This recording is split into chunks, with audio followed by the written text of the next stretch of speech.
Dans cette vidéo, je vais essayer de vous convaincre que votre produit appartient à votre client et non pas à vous.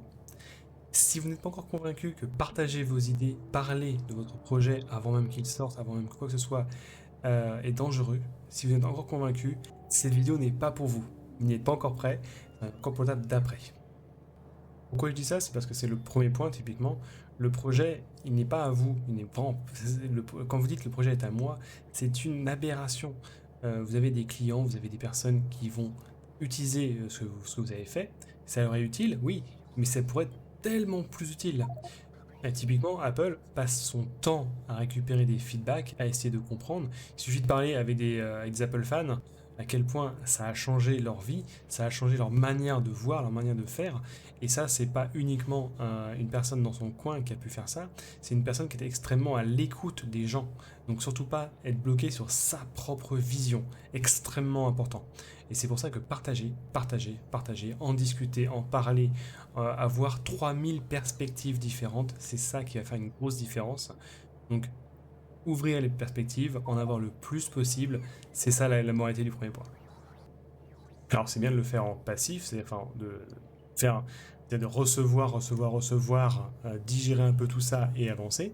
Ça, c'est la première étape. La deuxième étape, c'est la partie active. Donc, c'est d'écouter et de demander directement aux auteurs quelles sont les évolutions qu'ils souhaitent pour améliorer grandement. Pour ce faire, on a encore deux choses. On a les signaux forts et les signaux faibles. Les signaux forts, ça va être les feedbacks directs, tous les éléments qui sont directement interprétables ou en cas utilisables. Et on a aussi les signaux faibles qui vont être tout ce qui va être tendance. On va pouvoir voir toutes les tendances indirectes ou même directes. C'est-à-dire qu'on va pouvoir, par exemple, vous allez pouvoir utiliser le comportement de vos utilisateurs. Vous allez pouvoir suivre qu'est-ce qu'ils utilisent surtout. S'il y a une seule fonctionnalité qu'ils utilisent dans toute votre application, il y a une chance que ce soit votre fonctionnalité la plus importante, que vous en ayez conscience ou non. C'est ça qui est très important. Quand vous voulez faire un pivot, le pivot automatique, c'est ça, hein, c'est justement, vous allez écouter tous ces signaux et c'est eux qui vont vous guider vers la voie à suivre. Donc le signal le plus important que vous pouvez avoir, c'est justement celui-là. Tous les utilisateurs utilisent une fonctionnalité quasiment exclusivement. Bah, peut-être que supprimer les autres, supprimer vos fonctionnalités inutiles, c'est ce qu'il y a de plus dur au début, mais c'est ce qu'il y a de mieux pour votre entreprise, parce que vous allez vous concentrer sur uniquement ce qui a de l'importance pour vos clients.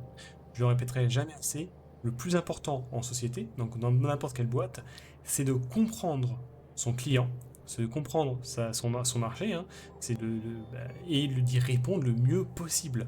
Donc si vous avez des fonctionnalités inutiles, très bien, vous avez appris que vous pouvez vous renforcer sur ce point-là et donner toujours de la meilleure qualité avec exactement ce dont l'utilisateur a besoin. Donc c'est vraiment extrêmement important, je le répète, hein, mais supprimer des fonctionnalités inutiles, c'est extrêmement important à découvrir et à supprimer. Alors, bien sûr, ça ne veut pas dire écouter tous les retours, parce que les signaux forts, c'est bien.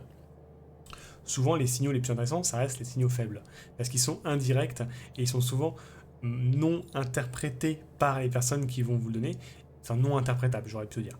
C'est eux qui vont mal se faire comprendre souvent. Alors, ça ne veut pas dire qu'ils ont confiance, hein, forcément, mais bon. Et pour le coup, il faut savoir ignorer des feedbacks, il faut savoir ignorer des signaux forts et quelquefois des signaux faibles. Netflix le fait super bien, justement parce que ils passent leur temps à analyser les habitudes de visionnage, les temps de visionnage. Très bien, on a plein de pics de visionnage. Ok, super. Mais là, j'ai un pic qui est croissant, on a un 300% sur une niche. Est-ce que c'est pour autant que c'est vraiment un signal qui est important? Non, peut-être pas. Est-ce qu'il dure sur la durée? Est-ce qu'il dure, etc. Tout ça, c'est des fils qu'on va faire. On va trier, et on va essayer d'analyser qu'est-ce qui a réellement de l'importance. Alors, ça veut dire qu'on est forcément biaisé à un moment donné.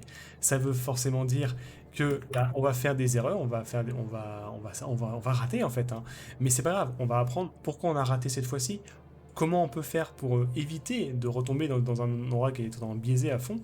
C'est tout ça qui va faire qu'on va s'améliorer petit à petit, et plus on va comprendre le marché où on est, plus on va comprendre les utilisateurs, plus on va comprendre le besoin qui est derrière, plus on va s'améliorer, et plus on va proposer le meilleur outil, la meilleure application, le meilleur, etc. etc.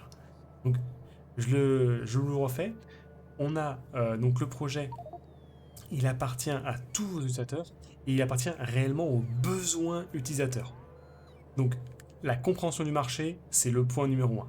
Le point numéro 2, vous allez écouter au mieux les signaux faibles et les signaux forts, donc les retours directs ou indirects, plus vous allez comprendre vers quoi vous allez pouvoir pivoter, donc vers les nouvelles fonctionnalités qui sont à produire, ou carrément supprimer d'anciennes qui ne servent pas plus, ou qui sont totalement même contradictoires avec vos applications. Et enfin, le dernier point, c'est filtrer tous les éléments qui seraient perturbatoires, parce qu'il y a du bruit, il y a beaucoup de bruit. Et donc si vous arrivez à gérer ces 3 étapes-là, bravo, vous faites partie sûrement des entreprises qui vont sûrement le mieux réussir. Peut-être pas dans la première entreprise, peut-être pas dans la deuxième, mais croyez-moi, vous êtes loin devant pour avoir des chances de réussir. Très loin devant, vraiment. Il y en a beaucoup qui peuvent avoir de la chance, là vous allez, mais c'est très important, comprenez les autres, comprenez votre besoin, comprenez tout ça, et vous allez exploser. Allez, je vous dis à la prochaine, salut.